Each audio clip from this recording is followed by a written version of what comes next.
अस्सलामु अलैकुम वरहमतुल्लाहि वबरकातुहु। अल्हम्दुलिल्लाह वस्सलातु वस्सलामु अला रसूलिल्लाह अम्मा बअद।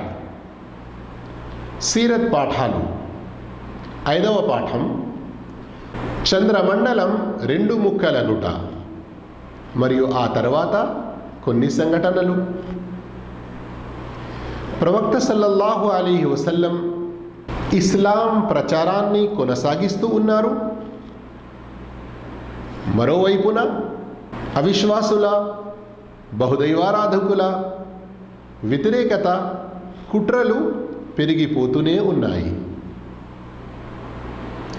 వారు ఎల్లవేళల్లో ప్రవక్త సల్లల్లాహు అలైహి వసల్లంని అడ్డుకోవడానికి, ఆయన ప్రచారాన్ని ఆపడానికి ఎన్నో రకాలుగా ప్రయత్నాలు చేస్తూ ఉండేవారు. కొన్ని సందర్భాల్లో ప్రవక్త సల్లల్లాహు అలైహి వసల్లం వారిని కృంగదీయాలని, ఆయనకు ఏ శక్తి లేదు, నౌదుబిల్లా అస్తగ్ఫిరుల్లాహ్, ఆయన అసత్యవాది అని చెప్పడానికి కొన్ని మహిమలు కోరుతూ ఉండేవారు. అయితే ఈసారి వారికి మరో ఆలోచన వచ్చింది. వారన్నారు, ఓ ముహమ్మద్ సల్లల్లాహు అలైహి వసల్లం, నీవు గనక ఈ చంద్రమండలాన్ని రెండు ముక్కల్లో మాకు చూపిస్తే మేము నిన్ను విశ్వసిస్తాము. ప్రవక్త ముహమ్మద్ సల్లల్లాహు అలైహి వసల్లం వారి యొక్క ఇస్లాం పట్ల ఆశ కలిగి, వారు నరకానికి ఏదైతే పోతున్నారో బహుదైవారాధనలో ఉండి దాన్ని వదులుకొని స్వర్గం మార్గాన్ని, స్వర్గపు బాటను ఎన్నుకుంటారన్నటువంటి సదుద్దేశంతో రెండు చేతులెత్తి అల్లాహ్తో దువా చేశారు. అల్లాహు తఆలా ప్రవక్త సల్లల్లాహు అలైహి వసల్లం వారి యొక్క కోరికను నెరవేరుస్తూ, దువాను అంగీకరిస్తూ ప్రవక్తకు అనుమతిచ్చాడు. ప్రవక్త సల్లల్లాహు అలైహి వసల్లం తమ చూపుడు వేలుతో సైగ చెయ్యగానే అల్లాహ్ యొక్క అనుమతితో చంద్రుడు రెండు ముక్కల్లో వేరువేరుగా అయిపోయాడు. కొన్ని ఉల్లేఖనాల ప్రకారం ఒక ముక్క హిరా కొండ ఒకవైపున, మరో ముక్క హిరా కొండ మరోవైపున కనబడింది. కొంతసేపటి వరకు కనబడింది. అయినా కానీ స్వయంగా ముష్రికులే, బహుదైవారాధకులే తమ ఆడిన మాటను తప్పి, ఇచ్చిన మాటను భంగపరిచి వారు వ్యతిరేక వైఖరిని అవలంబించారు. ప్రవక్త సల్లల్లాహు అలైహి వసల్లం మనందరిపై మంత్రం చేశాడు. అందుకే మనకు ఇలా కనబడింది అన్నటువంటి తప్పుడు పుకార లేపారు. కానీ వారిలోనే బుద్ధిమంతులైన కొందరు ఏమన్నారంటే, ముహమ్మద్ ఒకవేళ మంత్రం చేయగలిగితే అందరిపై చేయలేడు కదా, ఒక పని చేద్దాము, బయటి నుండి వచ్చే బిడారం ఏదైనా వస్తుందా చూసి వారిని ఈ విషయం గురించి అడుగుదాము. అయితే ఎక్కువ సమయం గడవక ముందే ఒక బిడారం వచ్చింది. వారిని ఈ చంద్రమండలం గురించి అడిగినప్పుడు, అవును, మేము కూడా ఈ విచిత్ర విషయం చూసాము, చాలా ఆశ్చర్యానికి గురయ్యాము అని ఒప్పుకున్నారు. అయినా కానీ ఈ ముష్రికులకు, బహుదైవారాధకులకు ఇంకా బుద్ధి రాలేదు. వారు సత్యాన్ని గ్రహించలేక మరింత వ్యతిరేకతలోనే ముందుకు సాగారు. ప్రవక్త సల్లల్లాహు అలైహి వసల్లం తాయిఫ్లో మక్కా అవిశ్వాసుల వ్యతిరేకత పెరుగుతూ పోతుంది. అందుకు ప్రవక్త సల్లల్లాహు అలైహి వసల్లం మక్కా నగరానికి సుమారు 100 కిలోమీటర్లు అంతకంటే తక్కువ ఉన్న ఓ ప్రాంతం తాయిఫ్ వైపునకు బయలుదేరి అక్కడి ప్రజలకు ఇస్లాం బోధ చేద్దాము అని ఆలోచిస్తారు. ఆలోచన చాలా మంచిదే, కానీ తాయిఫ్ ప్రయాణం అంత సులభం ఏమీ కాదు. మక్కా గుట్టల మధ్యలో, పర్వతాల మధ్యలో ఉంది. తాయిఫ్ వెళ్ళాలంటే గుట్టల నుండి, పర్వతాల్లో నుండి దారి ఏదైతే ఉందో వెళ్ళాలి. ఈనాటి ప్రయాణం కాదు, గాలి మోటార్లో ఎగిరిపోవడానికి, కార్లలో గడ్డసేపట్లో చేరుకోవడానికి. అయినా ప్రవక్త సల్లల్లాహు అలైహి వసల్లం ప్రజలను నరకం నుండి దూరం ఉంచడానికి, స్వర్గ బాట చూపించడానికి, అల్లాహ్ యొక్క సత్య ధర్మం తెలుపడానికి ఈ కష్టాన్ని కూడా భరిస్తారు.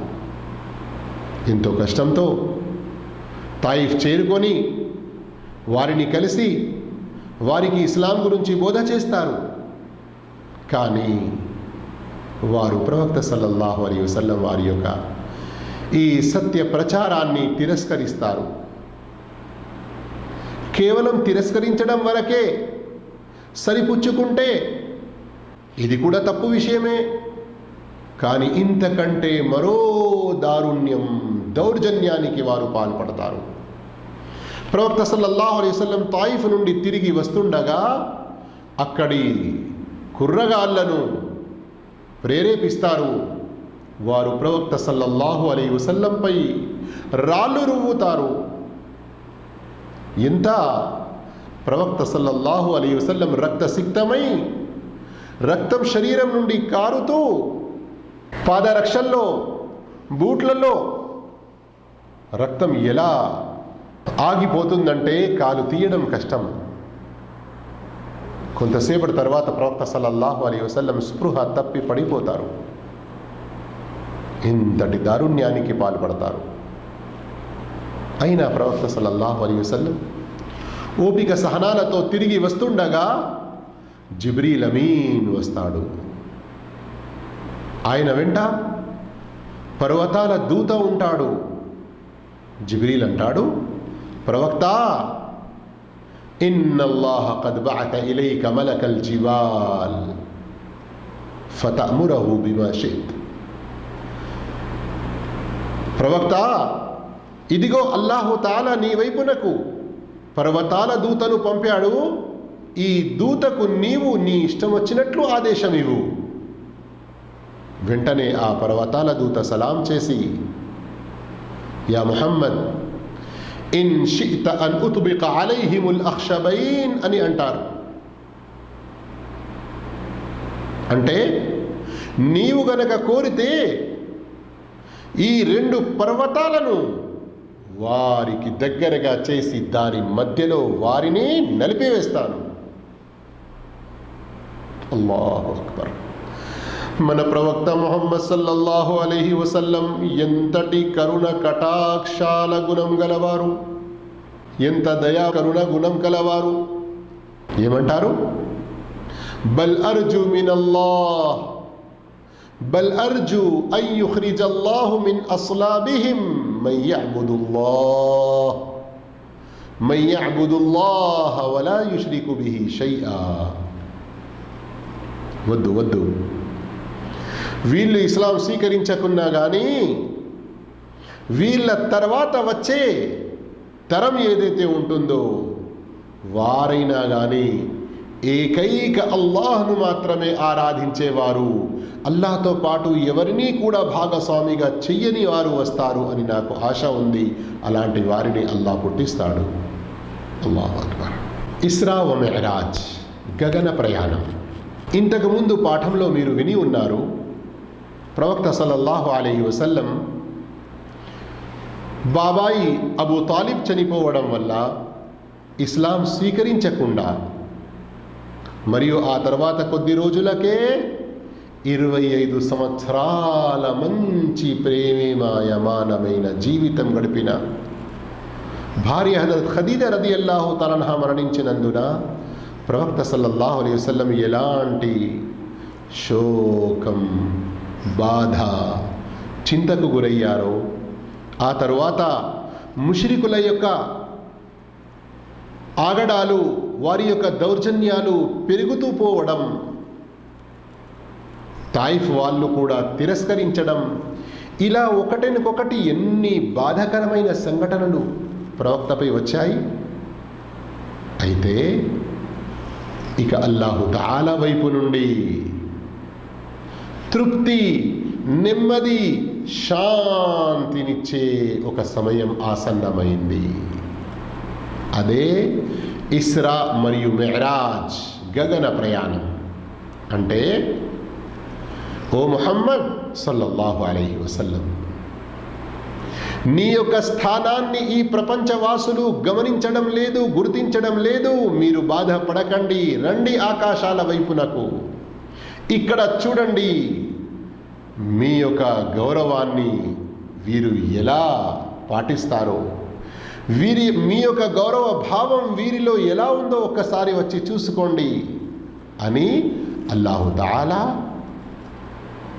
రాత్రిలోని కొంత క్షణంలోనే, రాత్రిలోని ఓ చిన్న భాగంలోనే, కొన్ని క్షణాల్లోనే మస్జిద్ హరాం మక్కా నుండి బైతుల్ మఖ్దిస్ వరకు, అక్కడి నుండి 7 ఆకాశాల వైపునకు అల్లాహు తఆలా ప్రయాణం చేపిస్తాడు.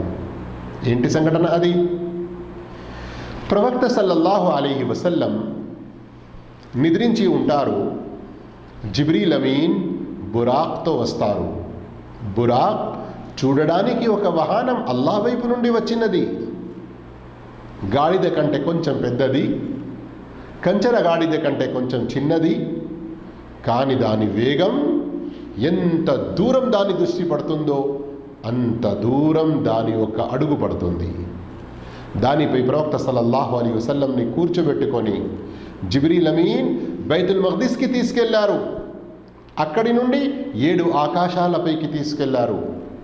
అక్కడ 7 ఆకాశానికి ఇంకా మీద సిద్రతుల్ ముంతహా, దానికంటే మీద అల్లాహ్ రబ్బుల్ ఆలమీన్తో శుభ సంభాషణ, సద్భాగ్యం పొందుతారు. 5 పూటల నమాజుల బహుమానాన్ని, ఇంకా వేరే ఎన్నో బహుమానాలను కూడా తీసుకొని అక్కడి నుండి తిరిగి వస్తారు. అయితే మక్కా నుండి ఫలస్తీనా వరకు దీని ప్రస్తావన సూరత్ బనీ ఇస్రాయిల్లోని మొదటి ఆయతులో వచ్చి ఉంది. సుబ్హానల్లజీ అస్రా బిఅబ్దిహి లైలం మినల్ మస్జిదిల్ హరామ్ ఇలల్ మస్జిదిల్ అక్సా అల్లజీ బారక్నా హౌలహు లినురియహు మిన్ ఆయాతినా ఇన్నహు హువస్ సమీఉల్ బసీర్. సుబ్హానల్లజీ, అల్లాహ్ చాలా పరిశుద్ధుడు, అన్ని లోపాలకు దోషాలకు అతీతుడు.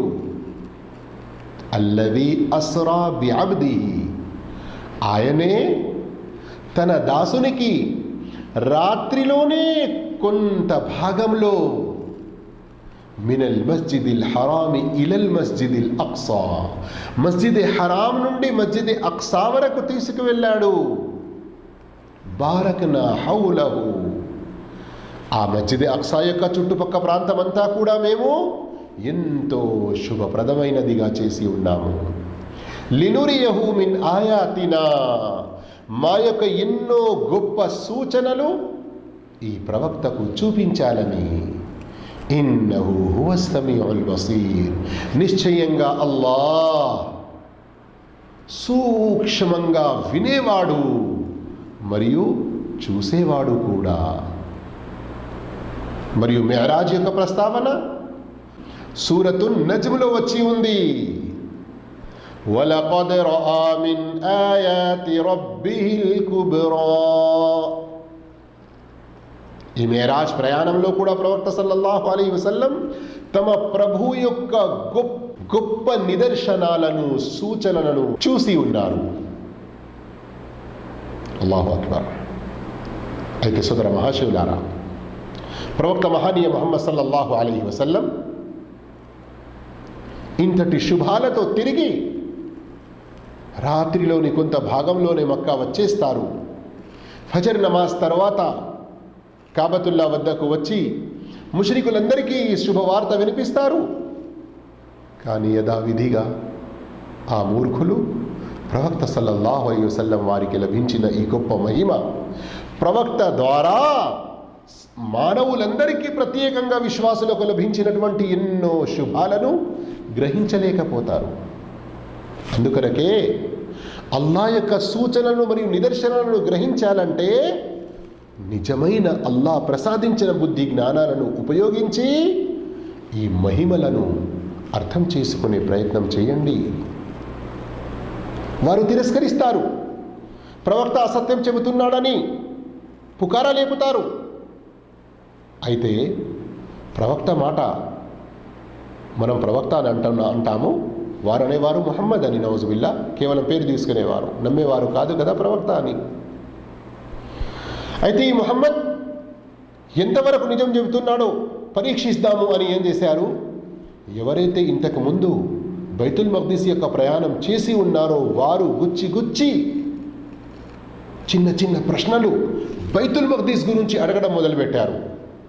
సహీ హదీసులో ఉంది, ప్రవక్త సల్లల్లాహు అలైహి వసల్లం తెలిపారు, బైతుల్ మక్దీస్ గురించి వారు అడుగుతున్న ప్రశ్నల యొక్క సమాధానం నాకు తెలిసి లేకుండినది. అల్లాహు తఆలా బైతుల్ మక్దీస్ని నాకు ప్రత్యక్షంగా చూపించాడు. అల్లాహు అక్బర్. ఈనాటి కాలంలోని అభివృద్ధి చెందిన సాంకేతిక పరికరాలన్నీ కూడా ఇప్పుడు వచ్చాయి. ఆ రోజే అల్లాహు తఆలా ఎన్నో వేల కిలోమీటర్ల దూరంలో ఉన్నటువంటి బైతుల్ మక్దీస్ని మక్కాలో కూర్చుండి ఉన్నటువంటి ప్రవక్త ముహమ్మద్ సల్లల్లాహు అలైహి వసల్లం వారికి చూపించసాగాడు. ముష్రికులు అడిగిన ప్రతి ప్రశ్నకు ప్రవక్త సల్లల్లాహు అలైహి వసల్లం జవాబిస్తూ పోయారు. అయినా కానీ వారు తన మూర్ఖత్వాన్ని, తలబిరుసుతనాన్ని, వ్యతిరేక భావనాన్ని వదులుకోలేదు. అయితే ఇంకా ఏమైనా నీ వద్ద నిదర్శనాలు ఉంటే చూపించు అని అడిగారు. అప్పుడు ప్రవక్త సల్లల్లాహు అలైహి వసల్లం తెలిపారు, దారిలో నేను ఒక బిడారాన్ని కలిశాను, వారి యొక్క ఒంటెల సంఖ్య ఇలా ఉంది అని మొత్తం వివరాలు చెప్పి ఈ సమయం వరకు ఇక్కడ మక్కాలో చేరుకుంటుంది అని కూడా చెప్పారు. ప్రవక్త చెప్పిన సమయానికి ఆ బిడారం చేరుకున్నది. ప్రవక్త చెప్పిన వివరాలన్నీ కూడా 100% నిజమయ్యాయి. అయినా కానీ వారు తమ యొక్క అవిశ్వాస ధోరణిని వదులుకోలేదు.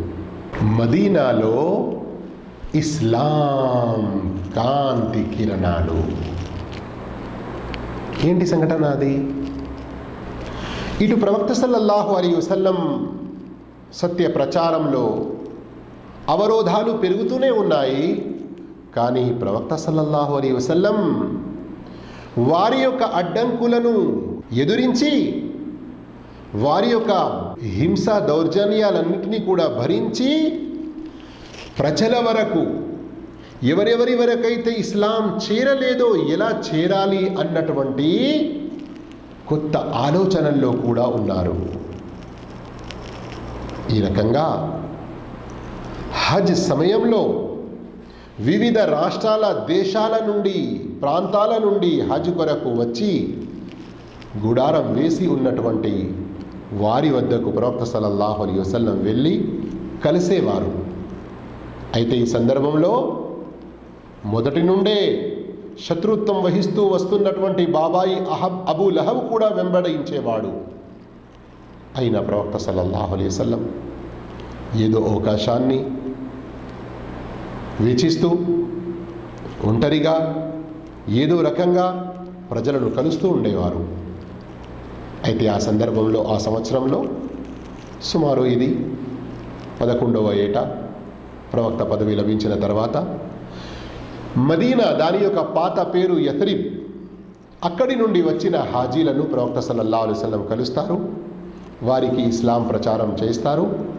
వారు ఇస్లాం మరియు విశ్వాసం, ఈమాన్ గురించి విన్న వెంటనే ఏమి ఆలోచించకుండా, తూచా అనకుండా, ఏమి మందలించకుండా వెంటనే ఇస్లాం స్వీకరిస్తారు. ఎందుకంటే వారు ముందు నుండే యూదులతో విని ఉన్నారు ఎన్నో వివరాలు. యూదులు మనకంటే ముందు ఇస్లాం స్వీకరించకూడదు అన్నటువంటి మంచి విషయంలో ముందంజం వేసే ఈ గొప్ప ఆలోచన వారికి కలిగింది. వారు ఇస్లాం స్వీకరించి వెళ్ళారు. అక్కడ తమ వారికి ఇస్లాం గురించి బోధించారు. మరోసారి 12వ ఏట సుమారు 12 మంది వచ్చి ఇస్లాం స్వీకరించారు. అప్పుడు వారు వెళ్తున్నప్పుడు, మా వెంట మీరు ఒక దాయి, ఒక ధర్మ ప్రచారకుణ్ణి పంపండి అని కోరారు.